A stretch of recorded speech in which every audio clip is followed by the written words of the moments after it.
अस्सलाम वालेकुम।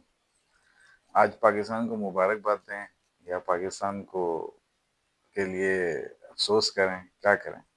क्योंकि आज हमारे लिए 2 चीज़ें, एक चीज़ अच्छी भी हो गई है, एक चीज़ हमारे साथ बुरी भी हो गई है। लेकिन पाकिस्तान ने एक बहुत अच्छा कम्पेटिटिव मैच खेला, एक तो अच्छी बात ये है, ठीक है? और हम फिनिश लाइन तक पहुँच के ख फिनिश नहीं कर सके बस। तो ये एक बैड चीज़ हो गई हमारे लिए। लेकिन मैं ओवरऑल अगर एक बोलूँ, बहुत एंटरटेनिंग मैच था। और अगर आप मैच में आप काउंट करो कि उन श्रीलंका के 20 ओवर और हमारे 10 ओवर, तो 30 ओवर तो श्रीलंका के ही थे, ठीक है ना? आखिरी 10 ओवर में हमने मैच बनाया। तो यहाँ पर क्रेडिट बहुत जाता है सलमान अली यादव को, उसने बैटिंग बहुत अच्छी करी। आइडियल हो जाता अगर मैच फिनिश कर, तो उसकी रिस्पेक्ट इस डगआउट में उस लेवल पे चली जाने, अभी भी रिस्पेक्ट होगी जैसी नॉक खेली है, लेकिन अगर फिनिश कर देता तो उसकी रिस्पेक्ट वहां चली जाती कि मतलब ये मैच याद रह जाता। 43 पे 4 आउट होने के बाद अगर आप मैच जीतते हो ना, तो भाई यहाँ से, और 185 था, ये कोई वो नहीं था कि 160 170 और 185, 9.5 के रन रेट से तो शुरू किया हमने। तो ऐसे स्कोर को चेस करने की पोजीशन पे, ऑलमोस्ट विनिंग पोजीशन पे ले आना, ये पाकिस्तान का बड़ा कमाल था। लेकिन क्या ही कोई आइडियल एंड होता अगर ये मैच हम ले जाते। खैर, शुरू से डिस्कस करते हैं इसको। श्रीलंका ने पहले बैटिंग करी है आज, और पाकिस्तान ने जो प्रथम निशांका है, इसको जल्दी आउट कर लिया था, सलमान मिर्जा ने बोल्ड मार दिया था। और उसके बाद फिर कमिल मिशारा जो है ना, इसके बारे में हम इतनी बात कर रहे थे कि जी एशिया कप में भी बड़ा अच्छा लग रहा था, और यहाँ पे भी पाकिस्तान में स्टार्ट्स ले रहा है, लेकिन कंटिन्यू नहीं कर पा रहा। आज उसने अच्छी नॉक खेल दी, आज उसने अच्छी बैटिंग करी है, और अपने पूरे शॉट्स पे जाता है। ये थोड़ा सा, अगर मैं बोलूँ तो pretty much like Saim Ayub style का प्लेयर है। अपने शॉट्स रोकता नहीं है, पूरे स्ट्रोक्स पे जाता है। विकेट भी चली जाए तो चली जाए, लेकिन स्ट्रोक्स नहीं रोकता। तो अच्छा, आज उसका एक अच्छा दिन था, उसने अच्छा स्टार्ट लिया। और फिर कुशाल परेरा, इस बंदे ने जो है ना यार, क्योंकि सीनियर है, उस कुशाल मेंडिस, सॉरी, इसने जो है अच्छी बैटिंग करी। ये 40 रन पे जैसा खेल रहा था, ये बहुत अनलकी रहा कि ये आरबीडब्ल्यू हो गया अबरार की बॉल पे। वरना अगर जैसा ये नजर आ रहा था खेलता, मुझे तो लग रहा था यही 70-80 मारेगा आज, क्योंकि ये कमिल मिशारा से कई ज्यादा तेज खेल रहा था। कमिल मिशारा ने तो बाद में टेक ऑन किया है, ये तो बहुत पहले ही स्टार्ट हो गया था आते ही। तो बहरहाल इन्होंने बड़ी अच्छी बैटिंग करी है, स्टार्ट लिया है। इनकी विकेट्स जो है ना, वो बहुत वक्फे से गिरी हैं, पार्टनरशिप्स अच्छी गई हैं। और जैसे आप कहते हैं ना कि एक आइडियल T20 इनिंग में, जहाँ पे आप 4-5 विकेटें लूज करते हैं, ज्यादा विकेटें भी नहीं खोते और आप एंड तक मारते रहते हैं, उस तरीके की इन्होंने जो है वो इनिंग बिल्ड करी। कहीं ना कहीं अगर मैं बोलूँ तो इनका जो अपना कप्तान है, दसुन शना का, थोड़ा सा इसने मारा है एक छक्का एक दो चौके, लेकिन ये कहीं ना कहीं मिस कर रहा था। मतलब इसकी भी जो स्किल सेट है ना, मारने का, मार कुटाई का, वो उतना ही है जितना हमारा सलमान अली आगा का वो है ना स्किल सेट, वो बहुत लिमिटेड है हिटिंग में ना। लेकिन बहरहाल, क्योंकि छठे नंबर पे खेलता है यूटिलिटी नॉक्स, तो 17 रन डाले। और जनित लियाना की उसने 24 बॉलों पे 24 रन की, वो सिंगल डबल का ज्यादा प्लेयर है। तो खैर, वो भी उसने भी एड अप किया। तो अभी भी इनकी बात अच्छी बैटिंग बाकी थी, पवन रत्नायके पूरा बैट्समैन बाकी था। मुझे ये बात वैसे समझ नहीं आई कि यार, आपने एक पूरे बंदे को रखा हुआ है, पाकिस्तान के साथ पूरी एक सीरीज खेली है इससे पहले आपने, T20 और ओडीआई की, उसके बाद अभी आप जो है ये ट्राई नेशन में उतरे हो, तो भाई इस बंदे को मौका तो दो। इस बंदे का हमने थोड़ा बहुत शायद एक आधी इनिंग देखी है कोई 25 35 36 रन के नीचे, और इसके बारे में हर कोई बात कर रहा है, पवन रत्नायके बहुत जबरदस्त बैट्समैन है, ये है वो है। भाई अच्छा बैट्समैन है तो फिर चांस दो ना ऊपर यार, मौका क्यों नहीं दे रहे उसको? तो खैर, आज भी उसका बेचारे का मौका नहीं लगा, ये ऊपर ही खेलते रहे। दसुन शाना का आया, मेरे हिसाब से दसुन शाना का से पहले भेजा जा सकता था उसको, अगर तो इतना ही बड़ा बैट्समैन है तो भेजते भाई उसको उतने से पहले। खैर, भारत की अपनी मर्जी, 184 for 5 बहुत अच्छा स्कोर डाला था इन्होंने। हमारी टीम जब बैटिंग करने आई है, तो साबजादा फरहान ने थोड़ा बहुत अच्छा स्टार्ट लिया, और दो चौके भी लगाए, लग रहा था रिदम में। साबजादा फरहान तो लगता है बॉल वन से रिदम में होता है। या अल्लाह इसको बचा के रखना, बहुत आउट क्लास प्लेयर मिल गया हमें। बस इसको बचा के रखना, इसकी फॉर्म, इसका फोकस, इसकी हेल्थ, ये फिटनेस, ये सब चीज़ें लगी रहें बस। तो ये इसकी इसके स्कोर पे कोई टेंशन नहीं है। खैर उसके बाद बस साइम ये जल्दी आउट हुआ, शाहज़ादा फरहान, क्योंकि चमीरा का आज दिन था।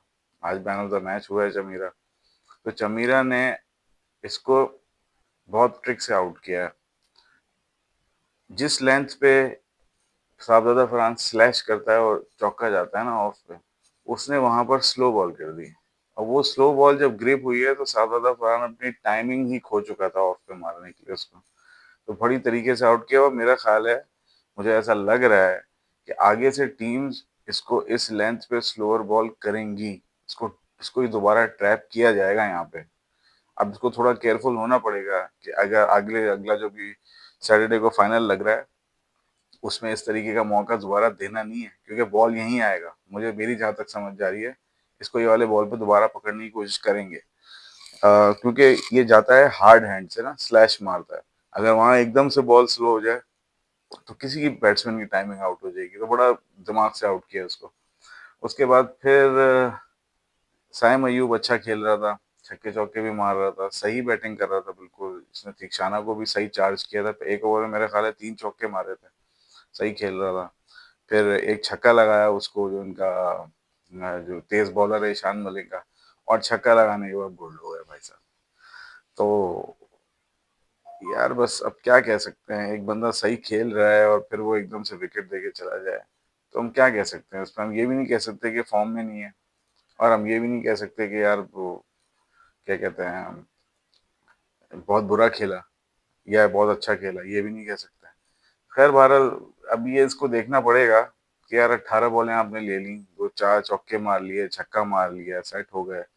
उसके बाद एक कन्वेंशनल ऑफ वाले शॉट पे आपने बॉल अंदर खाली, जब जहां बॉल में मूवमेंट ही कोई नहीं है, ये बॉल अंदर हो कैसे गई और आ कैसे गई अंदर स्टंप्स के अंदर।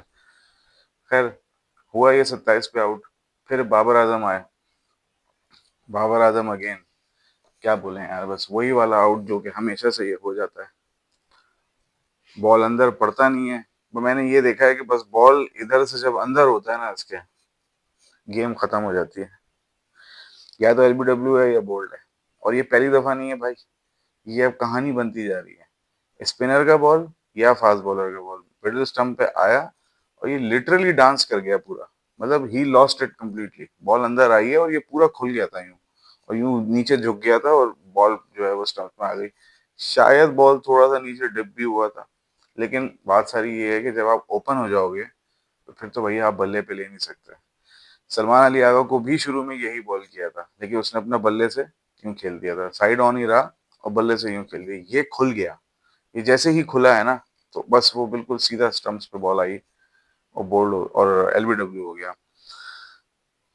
बाबर आजम के लिए क्या बोले यार, मतलब है कि अच्छा तो खेला वो, अच्छा तो नहीं खेला, और एक ही तरीके से आउट हो रहा है। तो हम बस यही एक्सपेक्ट कर सकते हैं कि यार, बस ये कि जो वीकनेसेस हैं यार उस पे काम करो।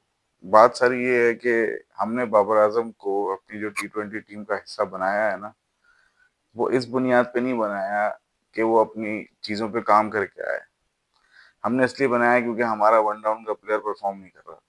ये थी प्रॉब्लम। जैसे हम वन डाउन लेके गए थे मोहम्मद हारिस, वो फेल हो गया था। जब वो फेल हो गया तो फिर इनकी जगह मिल गई। ये रीजन है भाई, ये इन्होंने जगह बनाई है। वरना अगर वन डाउन पे, या आप ये कह लो कि हमने जब फखर को ऊपर किया था और साइम को वन डाउन पे किया था, अगर साइम भी वन डाउन पर रन कर जाता तो ये बाबर की जगह नहीं बनती। लेकिन ये इस वजह से नहीं आया कि ये डोमेस्टिक में गए, इन्होंने खेला, इन्होंने अपनी खामियों पे काम किया और फिर वापस आए, नहीं। ये इसलिए वापस आए क्योंकि वन डाउन पे कोई रन ही नहीं कर रहा था। इस तरीके से तो जगहें बनती हैं यार प्लेयरों की। तो क्या फिर ये हो रहा है, वही चीज है जिन बॉलों पे पहले, अभी मैं मुझे जो चीज खा रहा है, जो मुझे डर लग रहा है कि अगर कोई जब कोई बड़ा मैच लगेगा, बायलैटरल्स की बात नहीं कर रहा, कोई बड़े टूर्नामेंट्स में वर्ल्ड कप टाइप के कोई बड़ा मैच लगेगा, बड़ी टीम से लगेगा, इंडिया से लगेगा, तो सबको पता है कि बॉल अंदर आया तो बाबर फंसेगा। तो मैं सिर्फ ये सोच रहा हूँ कि जब ये उस चीज पर काम ही नहीं करके आया, तो हमें कितना खौफ होगा एज अ व्यूअर कि यार पता नहीं ये फिर कोई गलती ना हो जाए। और इंडिया तो बिल्कुल स्टैटिस्टिक्स पे चलने वाली टीम है। वो जब T20 खेलते हैं तो उनको एग्जैक्टली पता होता है कि ये वाले बैट्समैन को यहाँ बॉल करना है। हार्दिक पांड्या तो मुझे लगता है कि स्टैटिस्टिक्स ही लेके उतरता है ग्राउंड, क्योंकि उसका पेस तो है नहीं, लेकिन वो अपने माइंड से और विकेट पे किधर स्टिक करना है एक बॉलर को, एक बैट्समैन को, वो वहां बॉल करता रहता है और आउट कर लेता है। तो ये समझना पड़ेगा भाई कि आपने अब दोबारा जो है ना बुमराह को, हार्दिक पांड्या को तो खुदा के वास्ते यार, कोई इतना तेज बॉलर नहीं है जितना आप उसको बड़ा स्टार बना देते हो अपने खिलाफ। बैट्समैन में होगा वो, बॉलर तो उतना अच्छा नहीं है वो, लेकिन हम उसको भी विकेट दे देते हैं, फिर बुमराह को दे देते हैं, और सब इन सब से बच जाते हैं तो वरुण चक्रवर्ती आ जाता है, वो भी वही बॉल करता है अंदर वाली। तो ये इन तीनों से बाबर को बचना पड़ेगा, और बचना नहीं पड़ेगा, रन भी करने पड़ेंगे। अब गलती पे काम किए बगैर आएंगे तो भारत अब करना तो है, क्या कर सकते हैं, यही हमारा सिस्टम है माशाल्लाह। इसी तरीके से हम चलाते हैं प्लेयर्स। थोड़ा सा काम करा के ले आते तो शायद डिफरेंट आउटपुट होता, और अफसोस हो रहा है देख के वैसे ही आउट हो रहे हैं। खैर, उम्मीद है कि आगे चल के अच्छा कर लेगा। उसके बाद आते हैं भाई man of the moment, Salman Ali Agha. तो almost man of the match निकाल चुका था आज ये, लेकिन बस कहते हैं ना कि बस थोड़ी सी किस्मत खराब कह लो या क्या कहेंगे, किस्मत भी खराब कहेंगे, और थोड़ा सा अपनी कैपेबिलिटी में भी फर्क तो है। पहली 14 बॉलों पे इसने 10 रन बनाए थे, अगर मैं गलत नहीं हूँ तो। हाँ, 16 बॉलों पे 13 रन कर लो, 16 बॉलों पे 13 रन 10 ओवरों में। उस वक्त खुदा की कसम ऐसा दिल चाह रहा था कि सलमान अली आगा के हाथ से ना बल्ला छीनो और उसको बोलो भाई तू जा यार, तू रहने दे, तेरे से नहीं हो पाया। उसके बाद उसको एक दो बाउंड्रीज मिली हैं, और फिर जो उसने कैचअप करना शुरू किया है, तो जो मैंने 16 बॉलों में देखा और उसके बाद जो देखा, 16 या 20 बॉलों के बाद जो देखा, वो दो अलग सलमान अली आगा थे। एक वो था जो थोड़ा सा घबरा रहा था, नर्वस हो रहा था, और एक वो था जिसने जब थोड़ा सा कंट्रोल लिया तो फिर जो उसने स्ट्राइक लेनी शुरू करी, तो वो एक डिफरेंट प्लेयर लगने लगा। अब क्या ये 13 पे 16 अच्छा था? देखो, अगर हम पहली बैटिंग करते हैं ना तो ये 13 पे 16 काटेगा आपको, ठीक है ना, क्योंकि आपको स्कोर नहीं पता। लेकिन अभी ये 13 पे 16 इसलिए मैं एक्सेप्ट कर लेता हूँ क्योंकि आप टारगेट को चेज करके 6 बॉलों पे 10 रन ले आए थे।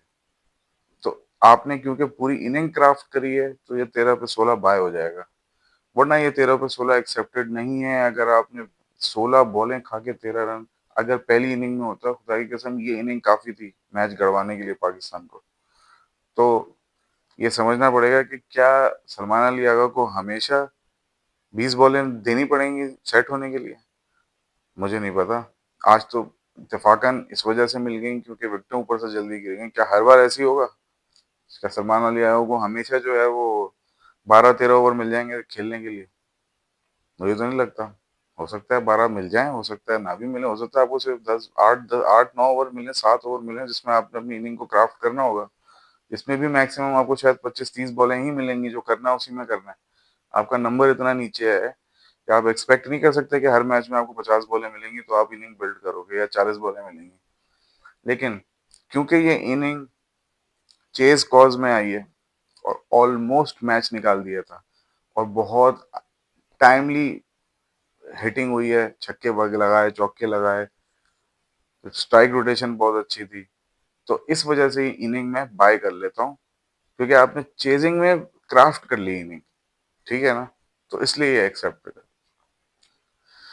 तो खैर बहरहाल, फिनिश हो जाता मैच तो ज्यादा मजा आता, लेकिन खैर किस्मत की बात है, मैं उस पर क्या ब्लेम करूं यार, मतलब इतना ही ब्लेम कर सकता हूँ कि पहली 2 बॉलें जब खेली थी तो यार हिट लगा देते, तो वो ज्यादा बेहतर था। वो जो एक बॉल पहली मिस करी है ना, वहां से गड़बड़ हुई है पाकिस्तान के लिए। और जो थर्ड बॉल पे जो अंपायर था, अगर मैं गलत नहीं, शायद शोजब रजा था, क्या नाम था उनका अंपायर का, जो मोटा सा अंपायर है। वे भाई क्या देख रहा था अंपायर, कसम खुदा की, क्या समोसे नजर आ रहे थे, आलू के समोसे, पराठे नजर आ रहे थे, क्या नजर आ रहा था। इतना बड़ा एज निकला है, बॉल और पैड के बीच, बॉल बैट और पैड के बीच में इतना गैप, और बॉल बैट पे लग के दोबारा पैड पर लगी है, इतना गैप, इतने गैप में अंपायर ने एलबीडब्ल्यू दे दिया। और एलबीडब्ल्यू देने की वजह से वो बॉल वेस्ट हुई, वरना 3 बॉलों पे 6 रन थे, 3 बॉलों पे 7 रन थे। तो अगर उस बॉल पे रन हो जाता तो वो 2 बॉलों पे 6 रह जाते। ठीक है, 2 बॉलों पे 6 हो सकते हैं। लेकिन क्योंकि इन भाई साहब ने एलबीडब्ल्यू दे दिया, बॉल ज़ाया हो गई, रन काउंट नहीं हुआ, तो 2 बॉलों पे 7 हो गया, प्लस एक लॉस और हो गया कि जो फ़हीम अशरफ था वो स्ट्राइक रोटेशन नहीं कर सका, वरना शायद सलमान अली आ जाता तो चांस ले सकता था। शायद वो मारता, ये सही लग रहा था, शायद वो मार देता, और वो शायद ज़्यादा मार देता क्योंकि वो सेट था, तो स्ट्राइक रोटेशन भी नहीं हो सकी। तो वरना ये 2 पे 6 होते, और फिर 2 पे 6 में कुछ भी हो सकता था। आखिरी 2 बॉलों पे से अगर एक पे बाउंड्री लग जाती और एक पासे पे कोई एक आधा रन रन वन मिल जाता, मैं तो ये कह रहा हूँ कि एक बाउंड्री लगती और एक रन मिल जाता, ठीक है, तो सुपर ओवर चला गया था मैच। पाकिस्तान के लिए यही बहुत बड़ी अचीवमेंट होती है, 185 के स्कोर को आप सुपर ओवर ले गए, ठीक है ना। वैसे तो आइडियली जीतना चाहिए था, लेकिन बहरहाल वो जो एक शोजब रजा था, या जो भी अंपायर का नाम मुझे याद नहीं आ रहा, जो भी था, उन्होंने भाई साहब ने जो गलती करी है ना यार, आधा मैच तो अंपायर ने ही गड़वा दिया। वो एक बॉल की वजह से मैच फंसा ही है। लेकिन खैर, आप अंपायरिंग डिसीजंस पे इतना हार्श नहीं हो सकते। तो मैं फिर वो यही बात यही बोलूंगा कि यार, जब 10 पे 6 रह गए थे ना, तो बेसिकली खत्म करने की जिम्मेदारी जो है ना, वो सलमान अली आगा को ही लेनी चाहिए थी। अब सर सलमान अली आगा की अच्छी तो चीज हमने देख ली, बुरी चीजें भी देख ली। इस इनिंग में उसके सारे फेजेस नजर आए हैं। पहले 15 बॉलों पे, 20 बॉलों पे ये कैसा होता है, वो भी सबने देख लिया, दुनिया ने देख लिया। 20 बॉलों के बाद जब सेट हो जाता है तो कैसा होता है, वो भी सबने देख लिया। और फिनिश में कैसे फंसता है, ये भी सबने देख लिया। ठीक है ना। आप कहाँ कहाँ ट्रैप होते हो आप। सलमान अली आगा ने ये क्लियरली दिखा दिया है कि ये एक यूटिलिटी प्लेयर तो है टीम के बीच में, लेकिन फास्ट बॉलर्स को मारने के लिए इसके जोन्स हैं। ये जोन्स में बॉल देंगे, मिलेगी तो ये हिट लगाता है। इससे इससे स्कोर, इससे शॉट बनता नहीं है, ये शॉट मारता है अगर जोन में मिल जाए। ठीक है। हाँ, खेला बहुत आला है, बहुत जबरदस्त, आउटस्टैंडिंग। हम तो ये एक्सपेक्ट कर रहे थे कि यार 30-40 रन कर दो ताकि तुम्हारी जगह बन जाए T20 में। आज जो नॉक खेल दिया, इसके बाद तो कोई बाहर नहीं कर सकता सलमान अली यादव को। बेहतरीन नॉक। तो बहरहाल मिक्स्ड व्यूज है मेरे यार। आज मैं आज ये भी चाह रहा था कि मैच जितवाए सलमान अली यादव, तो नाम पे जब विक्ट्री आती है ना, कि यार इस बंदे ने सिंगल हैंडेडली निकाला, ये रिकॉर्ड का हिस्सा बन जाता है। आज जब रिकॉर्ड्स में बात होगी तो ये बात होगी कि यार 10 पे 6 चाहिए तो सलमान अली आगा ने पूरे नहीं किए। ये जिम्मेदारी सलमान अली आगा पर ही आएगी, क्योंकि वो नॉट आउट गया है, वो आउट भी नहीं हुआ। तो बस सारी बात ये है, और सारी की सारी स्ट्राइक जो है वो सामने वाले को मिल गई, फ़हीम अशरफ को। तो बस अब ये सोचना पड़ेगा कि यार, अगर अब 6 विकेटें रह गई हैं और आप सेट बैटर हो, और दूसरा वाला जो आया है वो अभी अभी आया है, तो ज्यादा बेहतर छक्के कौन मार लेगा। उसमें तो आपको मारने चाहिए थे, अब आप बॉले मिस कर रहे हो यार। क्या कह सकते हैं इसके ऊपर। खैर, बहरहाल बेटर लक नेक्स्ट टाइम, और वेल प्लेड। यही मेरी दो राय है, क्योंकि मैं इस पे कोई हतमी बात नहीं कर पा रहा हूँ। ना आपने पूरा मैच जिताया है, ना आपने मैच छोड़ा। बनाने वाला भी सलमान अली आगा था, और 10 पे 6 करना भी सलमान अली आगा की जिम्मेदारी थी, जो नहीं कर सका। एंड में ये जिम्मेदारी भी उस पर ही आ रही है। तो अगर आप टोटल बोलो तो फिर मैं यही बोलूंगा कि बस ठीक है यार, वेल डन। बस यही बोल सकते हैं। मिक्स्ड व्यूज हैं मेरे इसके ऊपर। आज आज बात नहीं हो पा रही कि आप एक तरफा बात नहीं कर सकता मैं इसके ऊपर। क्योंकि अगर आप 43 पे 4 देखो, तो वहां से अगर आप सोचो, तो मैं बैठा हुआ मैच देख रहा था, तो मैंने बोला ये तो 10 रन 12 रन, 10 रन 11 रन पर ओवर वैसे ही निकल चुका है। और सलमान अली आगा जिस स्टाइल से खेलता है, ये तो मैच 95% गया पाकिस्तान के हाथ से। पाकिस्तान चेज ही नहीं कर सकता है। वहां से 6 बॉलों पे 10 पे आ जाना, ये एक मिरेकल से कम नहीं था, और ये किया है सलमान अली आगा ने। तो ये क्रेडिट तो है, फिर लेकिन फिनिश नहीं हो पाया, तो ये जिम्मेदारी भी है। तो ये दोनों चीजें हैं बहरहाल। अब मैं एक्सपेक्ट कर रहा हूँ कि सलमान अली आगा खुद अपनी इनिंग को देखेगा, और फिर समझेगा कि कहाँ गलती हुई है और कहाँ उसको खुद जिम्मेदारी लेनी चाहिए थी, ना कि एक नए प्लेयर पे डाल देता कि भाई तू मार दे और खत्म कर दे। और फ़हीम अशरफ भी यार, इतने पुराने हो गए हो भाई, तुमसे तुमसे 3 बॉलों पे एक छक्का नहीं लग रहा, एक चौका नहीं लग रहा यार, खुदा की कसम। खैर, हो गई ये बात इसकी। उसके बाद आ जाओ आपका, मैं बात करना चाहता हूँ इस पे, उस्मान खान पे। उस्मान खान आज अपनी जिंदगी की बेस्ट नॉक खेलने जा रहा था पाकिस्तान से। शायद, अगर मैं ये गलत नहीं हूं तो मैन ऑफ द मैच का बेस्ट कंटेंडर उस्मान खान ही था। सलमान अली आगा तो कहीं दूर दूर तक नहीं था शुरू में। इतना अच्छा चार्ज करके सरंगा को छक्का मारा, और दूसरी बॉल पे फिर मारने चले गए। भाई ऐसी भी क्या जल्दी लग गई थी कि दूसरी बॉल पे छक्का मारना था आपने? सलमान अली आगा ने भी दूर से इशारा किया कि भाई जब 12 रन पर ओवर चाहिए और एक छक्का आ गया है, तो किस वजह से भाई तू गया है दूसरे छक्के पे? दूसरे, और फिर सामने वाला जो बॉलर है वो कोई बच्चा है? क्लब का बॉलर है वो श्रीलंका का बेस्ट बॉलर है। उसने आपको खड़ा नहीं होने दिया और आउट कर दिया। तो ये चीजें वो हैं जिससे अब, अगर इसको उस्मान खान को पाकिस्तान टीम में जगह बनानी है तो यार मैच फिनिशिंग पे भाई आपको जाना पड़ेगा। ये गलतियां अब मजीद बर्दाश्त नहीं हो सकती कि जी आप बोलो कि मैंने एक मारने गया, दूसरा मारने गया तो आउट। भाई आपकी आपको नजर आपकी रन रेट पे होनी चाहिए थी। अगर आप रन रेट पे सही खड़े थे, पहला छक्का आ गया तो दूसरे छक्के की जरूरत ही नहीं थी। शायद चौका मिल जाता अगर दो चार बॉलें और खेल लेते तो उस्मान खान ने बहुत अच्छा खेला। इसका स्ट्राइक रेट भी मेरा ख्याल है कुछ नहीं तो 140 के आसपास का है, अगर मैं गलत नहीं हूँ तो। हाँ, 143 का स्ट्राइक रेट है। 23 बॉलों पे 33 रन, दो छक्के, दो चौके। बिल्कुल सही प्लेयर है भाई ये मिडिल ऑर्डर का। बेहतरीन चॉइस है, बेहतरीन सिलेक्शन है। लेकिन आज जो ये आउट हुआ है, इसको आउट किया नहीं है, ये अपनी गलती से विकेट देके गया, खुद विकेट देके गया। ये इसको समझना पड़ेगा आगे मैचेस में। एक चीज और है, एक प्लेयर और है जो शायद थोड़ा सा अकल दिखाता। वैसे तो इंस्टिंक्ट्स पर खेलता है अपनी, लेकिन अगर थोड़ी सी कंट्रोल से, थोड़ी सी समझ से खेल लेता तो मेरा ख्याल है कि मैच को जितवाने में बहुत हेल्प कर सकता था। वो, उसका नाम है फखर जमान। भाई साहबजादा फरहान की विकेट चमीरा ने ले ली, बाबर आजम की विकेट चमीरा ने ले ली। दो बड़ी बिग फिश आपकी एक बॉलर खा गया। उस बॉलर की कौन सी बॉल बची है, अगर मैं गलत नहीं हूं तो मैं देखता हूँ जरा। पांचवे ओवर, पांचवे ओवर की दूसरी बॉल करा रहा है वो, ठीक है। और वो दो बड़ी मछलियां आपकी खा चुका है ऊपर, और आपने फिर उसी के ऊपर चार्ज किया, और चार्ज भी कैसा किया। अबे ऑफ द बॉल करा रहा है वो, यहाँ पर आ रहा है, ऑफ द बॉल आ रहा है, दोनों फील्डर अंदर थे, और आप जो है वो यहाँ मार रहे हो। भाई अगर आपको चार्ज ही, वैसे तो मैं ये कह रहा हूँ चमीरा को चार्ज करने की जरूरत नहीं थी। एक बंदा अपनी जिंदगी का बेस्ट स्पेल दे रहा है, आप क्यों उसे मैन ऑफ द मैच बनाने को तुले हो यार? ठीक है, मान लिया आखिरी ओवर है पावर प्ले का, पर फिर भी यार थोड़ा सा तो समझो।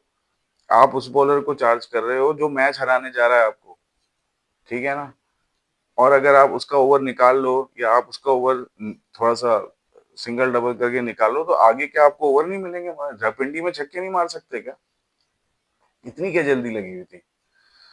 तो, और मारा भी कहाँ पर, जब दो फील्डर अंदर हैं, बॉल ऑफ पे है, तो भाई तू इधर मारेगा ना यार। ऑफ के बॉल को लपेट रहे हैं यहाँ पे यार, ये तो और टेप बॉल की क्रिकेट वाले शॉट, कसम खुदा की।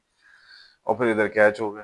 भाई मारना ही था तो इधर मार देते, इधर मार देते, इधर का बॉल था ना, मारना ही था, इधर मारते, लॉन्ग ऑफ पे।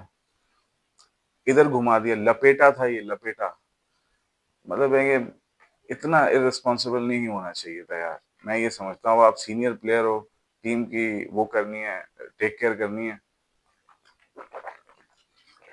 मिडिल ऑर्डर संभालना है, तो मिडिल ऑर्डर ऐसे तो नहीं संभलेगा भाई कि आप ऐसे फुलिश शॉट मारो। तो आज फखर जमान ने बहुत, सबसे डिसअपॉइंटिंग शॉट अगर किसी का था ना, उस्मान खान से भी ज्यादा वो फखर जमान का था। कि वो तो फिर कर गया 33 रन, फिर उसने चार्ज किया। ये भाई साहब तो अभी आते ही फौरन चार्ज शुरू कर दिया। और चार्ज भी किसको कर रहे हैं? उसको कर रहे हैं जो ऑलरेडी श्रीलंका का बेस्ट बॉलर जा रहा है भाई। 2 ओवर, उसका एक ओवर निकाल लेता ना ये, तो मैं बता रहा हूँ मार मार के हलाल कर देता फखर जमान इन लोगों को। लेकिन बस भारत पता नहीं किस बात की जल्दी थी। पाकिस्तान ने 178 पे क्लोज किया, और आखिरी ओवर में 10 रन में से भी 6 रन से हार गया। यानी 4 रन ही बनाया आखिरी ओवर में। तो मैं वही बात कह रहा हूँ ना, मेरे मिक्स्ड कमेंट्स हैं सलमान अली यादव पे इस बार के यार। 6 10 6 पे 10 चाहिए। एक सेट बैटर खड़ा हुआ है, ठीक है, एक हिटर खड़ा हुआ है, बॉलर आए नहीं थे अभी, ठीक है, लेकिन इतना सब कुछ होने के बाद भी हमने आखिरी ओवर में सिर्फ 4 रन ही बनाए। तो ये चलो ठीक है, एक बॉल की कंट्रोवर्सी हो गई, फेयर एनफ, हाँ निकाल दो एक बॉल, फिर भी 4 रन, 5 बॉलों में 4 रन, कहीं से भी कोई अच्छी कन्विंसिंग फिनिश नहीं था ये। और मैं श्योर हूँ कि सलमान अली आगे एक अच्छा स्टूडेंट है गेम का, वो इस बात को बिल्कुल समझेगा और इसे सीख लेगा। एक वो जो इम्प्रेशन था कि जी सलमान अली आगा T20 में खेलेगा या नहीं खेलेगा, वो जो है ना उन सबको शट अप कॉल दे दी है भाई सलमान अली आगा ने। इसके लिए भाई आपको वेल डन। और जो आपने इनिंग क्राफ्ट की, उसके लिए भाई वेल डन। आउटस्टैंडिंग, मजा आ रहा था देख के जिस तरीके से आप कंस्ट्रक्ट कर रहे थे नॉक को। बस कहीं ना कहीं वीक हो, फास्ट बॉलर पे हिटें नहीं लगती हैं आपसे, वो सब ने देख लिया है। अब उसके ऊपर काम कर लो थोड़ा, वो जरूरी है। और पहली 15-20 बॉलें भाई थोड़ा संभाल ले। अगर आपसे हिटें नहीं लगती 15 बॉलों पे, तो एटलीस्ट रन बॉल चले जाओ यार, ताकि कम से कम रन रेट ना गिरे आपकी वजह से। तो ये एक दो मेरी चीजें थी समझने की।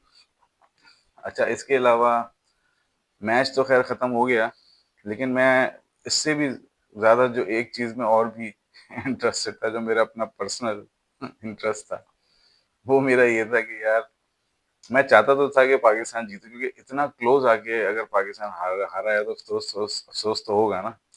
लेकिन मैं एक एंड पे ये भी सोच रहा था कि यार श्रीलंका ही जीत जाए तो बेहतर है, क्योंकि फाइनल तो मजेदार हो ना यार। सैटरडे को जो मैच होगा अब, परसों, जेब में जान तो होगी, पता तो चलेगा, दो टाइट टीमें खेल रही हैं। तो खैर मैं इस चीज पे बड़ा खुश हूँ कि बहुत जबरदस्त मैच हो गया। और अच्छा हुआ कि श्रीलंका आ गई। जिम्बाब्वे यार मजा नहीं आ रहा था यार, कोई इतनी खास टीम नहीं थी। तो अच्छा ही है वो आउट हो गई और श्रीलंका आई फाइनल के अंदर। आना भी चाहिए था, श्रीलंका ही डिजर्विंग टीम थी। तो अब फाइनल देखेंगे। और आई होप कि अब जो हमारी टीम बनेगी उसमें आप, मुझे ऐसा लग रहा है कि मोहम्मद वसीम ने कोई इतनी खास बॉलिंग अपॉर्चुनिटीज मिली हैं, पर आपने पिछले मैच में इकोनॉमिकल थे, इस मैच में मार लग गई है। किसी भी मैच में कोई मैच विनिंग परफॉर्मेंस, या जिसे कहते हैं ना पकड़ के मारना, वो वाला काम किया नहीं भाई आपने, वो जो कि करना चाहिए था। सलमान मिर्जा हमेशा से ही इकोनॉमिकल है, वो इतनी ज्यादा विकेटें, इतनी ज्यादा जो है वो रन देता नहीं है, तो वो अपनी जगह ठीक है। अब सबसे बड़ा जो सवाल है ना, वो ये है कि क्या पाकिस्तान फहीम अशरफ को बिठाकर उस्मान तारिक को डालेगा, ये है सवाल। क्योंकि मैं एक बात बस ये सोचता हूँ यार, आपके पास 7 बैट्समैन हैं, तो यार पिंडी के अंदर क्यों 8वां बैट्समैन चाहिए? क्यों चाहिए 8वां बैट्समैन? ये समझ से बाहर है ना। आज भी 8वें बैट्समैन पे आ गई कहानी, मान रहा हूँ, लेकिन सवाल ये कि क्यों चाहिए 7 बैट्समैन जब पिंडी में T20 के अंदर, पिंडी का ग्राउंड है, लाहौर होता मैं कह देता ठीक है खिला लो इसको। पिंडी के अंदर 7 बैट्समैन से ज्यादा क्या चाहिए, कि क्यों चाहिए 8 यार? फिर तो 9 या 10 बैट्समैन भी खिला लो। तो मैं सिर्फ ये कहता हूँ कि यार 7 batsman is more than enough. अगर सही लगे आप लोगों को, मेरे एक थॉट है, मैं कोई इस पे पक्का पक्की बात नहीं कर रहा कि जी यही करना चाहिए, मगर एक थॉट है कि what if Abrar and Usman Tariq both play together, और आपके पास बॉलिंग में ना कि आप सलमान अली यादव को भी ओवर पकड़ाओ और बाकी सबको, साइम अयूब को भी ओवर पकड़ाओ। आज साइम अयूब ने सही है 1 विकेट लिया आज, लेकिन फिर भी मैं ये कह रहा हूँ कि वो यूटिलिटी जो शायद उस्मान तारिक दे देगा, वो साइम अयूब थोड़ी देगा आपको।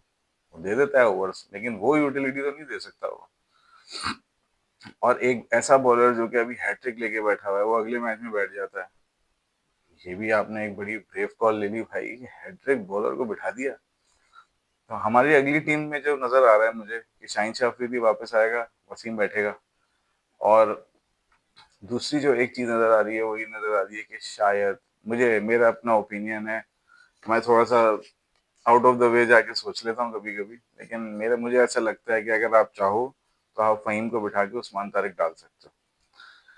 लेकिन मुझे पता है क्या होगा, अबरार और उस्मान तारिक में चॉइस हो जाएगी। हालांकि अबरार कहीं से भी नहीं बैठता। आज अबरार को पहले ओवर में 10 रन पड़े और 28 पे खत्म कर दिया उसने।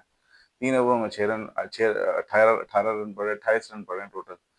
तो भाई वो पूरा आपका बॉलर और सबसे मेन बैट्समैन कुशाल मेंडिस उसी ने खाया। मेरी तो अपनी जाती राय में, अगर उस्मान तारिक और अबरार अहमद दोनों खेल गए मिडिल ओवर में, तबाह बर्बाद फना फिल्ला सब हो जाएंगे ये। खत्म हो जाएगी श्रीलंका। नहीं खेल सकती इन दोनों बॉलरों को एक साथ। एक को खेल सकते हैं, दो को नहीं खेल सकते। फिर आपके पास नवाज भी है, फिर आपके पास साइम भी है, आप उनका भी यूज कर सकते हो। फिर शाहीन है और एक जो है सलमान मिर्जा है। तो देखो भाई क्या आप बनाते हो। लेकिन मेरा अपना जाती मशवरा होगा कि यार अगर फ़हीम को हटा के आप उस्मान तारिक को डाल दो, तो ये कोई बुरी चॉइस नहीं है। ये कोई वर्ल्ड कप का फाइनल नहीं है कि गड़बड़ हो गई तो वो मसला हो जाएगा। टेन नेशन हार भी गए तो क्या हो गया, कोई उससे कोई फर्क थोड़ी पड़ जाएगा। पर यही है ना ज़्यादा से ज़्यादा कि जी होम ग्राउंड में और ये हारना नहीं चाहिए, यही है ना। लेकिन फर्ज कर लो कि आपको अगर वो सिंगल हैंडेडली फिर जिता दे तो मैं ये कह रहा हूँ, क्योंकि उस्मान तारिक में एक चीज़ है कि वो रीड नहीं हो रहा किसी से। ठीक है। अबरार को फिर थोड़ा बहुत समझ जाते हैं, हालांकि वो भी मिस्ट्री स्पिनर है, लेकिन वो रीड हो जाता है। ये रीड नहीं हो रहा भाई। तो देखो अब आप क्या बनाते हो कंस्ट्रक्शन। टीम में माशाल्लाह प्लेयर्स बड़े अच्छे आ गए हैं, आपके पास ऑप्शंस बहुत ज्यादा ओपन हो गए हैं। अभी तो एक चीता हमारा बैठा हुआ है सुफियान मुकीम, वो तो अभी आया ही नहीं है। तो बड़ी खतरनाक स्पिनर्स की लाइनअप बन गई है T20 की। तो फिर भी मैं कहूंगा यार, देखो अगर आप अबरार और उस्मान तारिक दोनों को डाल सकते हो, एक रिच बॉलिंग अटैक बना दो। Spin spin based rich bowling attack. मैं बता रहा हूँ 10 ओवर के बाद कोई खेल नहीं सकता आपको, अगर ये दोनों लग गए तो। बर्बाद हो जाएंगी टीमें। तो इसको जरा देखो आप। ठीक है। खैर ये हो गया आज का मैच।